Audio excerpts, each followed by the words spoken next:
When did masculinity become something bad? As I sit here with ripped jeans and my legs crossed.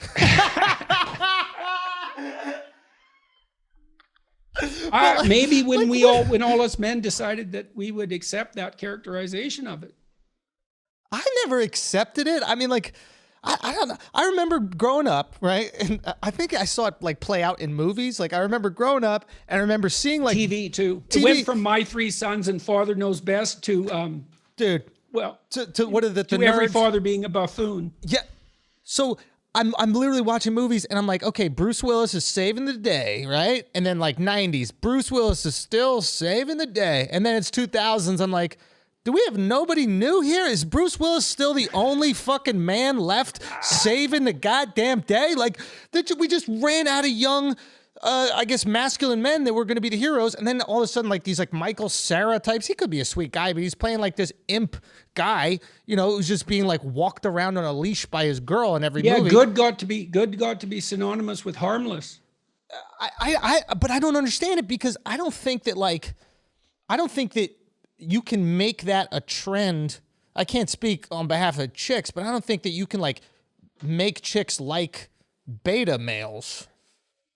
I don't think that exists, right? Like, don't we like what we like? I mean, maybe an outfit can change. Maybe we like certain jeans and other people like skirts. But at the end of the day, I think there's going to be certain characteristics of the opposite sex that we're going to be drawn to biologically. Well, you know, one of the ones you already discussed is competence.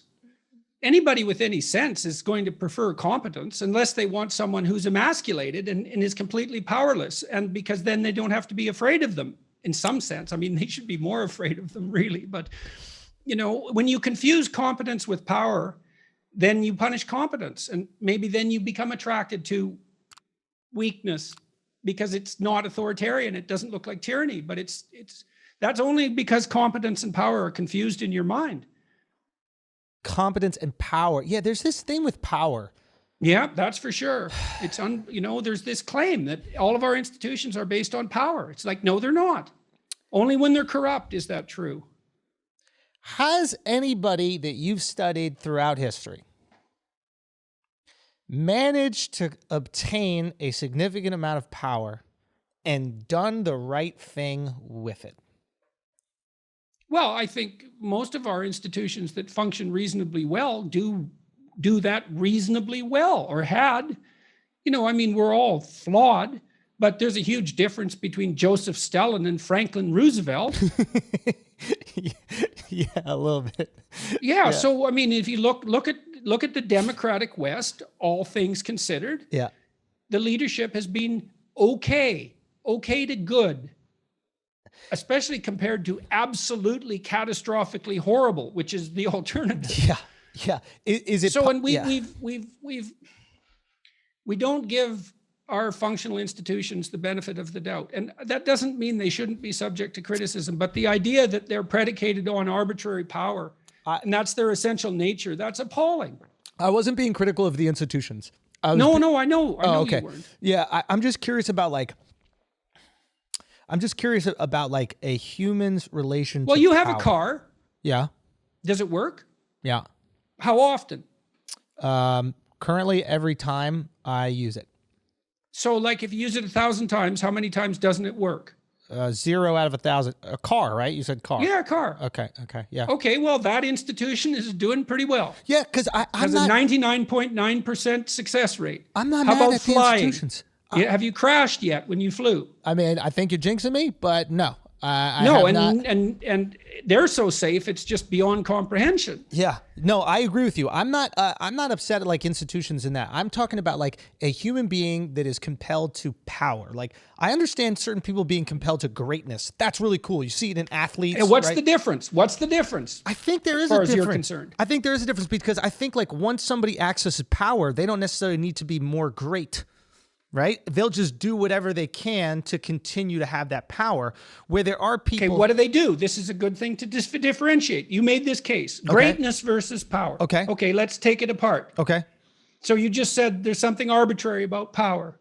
Yeah, I think there's something I think there's something about people who desire power instead of greatness. And I think that power comes with greatness, but if your desire is power, I think there is something dangerous there because you're willing to do whatever it is to maintain that power. Whereas it's the mimicry of greatness. It's the mimicry of greatness. Oh. Greatness deserves power because you want the powerful to be, you want the great to be powerful. powerful. Why wouldn't you? Oh, that's why we exalt these people that we believe are great. We want them to have it. They've earned it. Well, who else would you want to lead you? I mean, if they're good at doing something, why wouldn't you put them in the front? You want to be led with by someone who isn't great? I mean, you think of all the times we spent as tribal hunters. Who do you put in charge? The best hunter, or perhaps the best hunter who's also the most generous.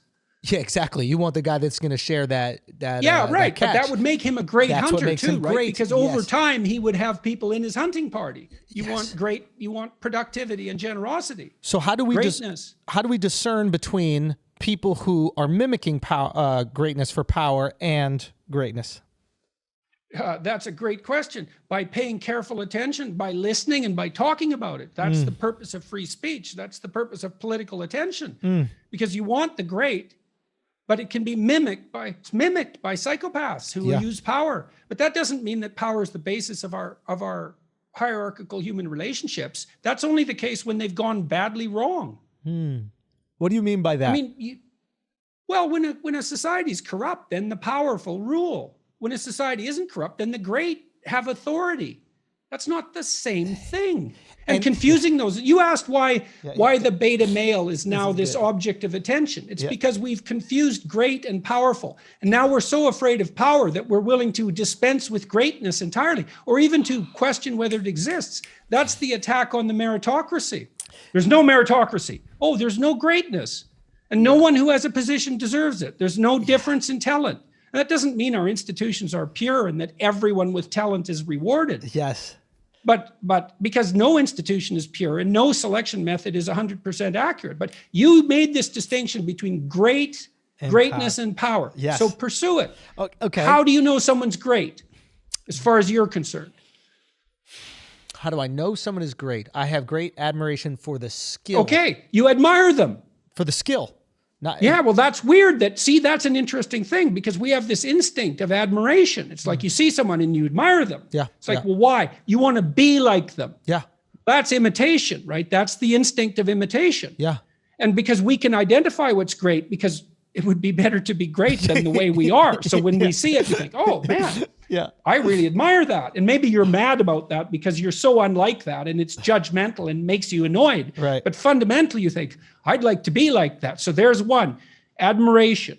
You admire what's great if you have any sense. Yeah. Okay. And that happens spontaneously, especially in a domain that you value. Yes, exactly. The more I value the domain, the more, God, I can't speak, the more, the more admiration I have. Absolutely. I do not admire power. I don't even care about people who are powerful if they don't have something that I admire, some sort of skill set that I care about.